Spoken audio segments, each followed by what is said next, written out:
become disciples because they felt like it. God called them, God sent them, and God authorized them to do his work. We also remember from that chapter that one of the reasons, or the main reason why he did so, is because when Christ went to his own hometown, his own fellow hometown people they were so comfortable with him that they missed the scope of who he was.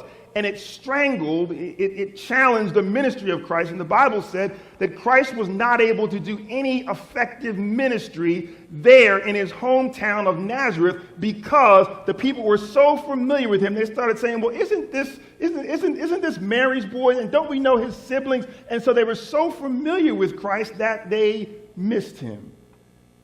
And the Bible tells us that Christ could do no major work. That passage still does something to me, that with all that Christ is able to do, with all the authority, all the capacity, all the ability of God, that it was the hard hearts of people that stopped the ministry of Christ. That people became so familiar with Christ that it was no longer, his ministry was no longer effective. We often think of Christ as being, and correctly we do, think of him as being able to do all things.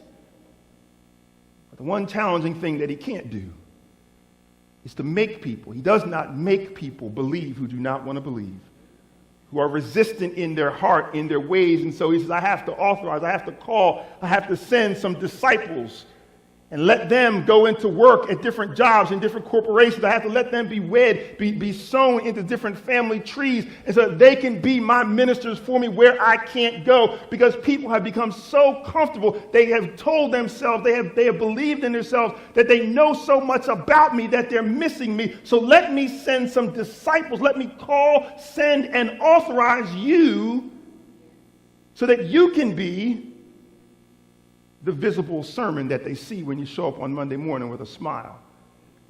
Knowing what they did to you on Friday, you come in on Monday because God is in your heart. You know the story that you left from this morning and what is resting on your heart right now. But God says, I've called, I've sent, I've authorized some to be my disciples. And if you've given your life to Christ, not simply raise your hand and repeated some words that someone like me has told you to repeat, but if you've truly given your life to Christ,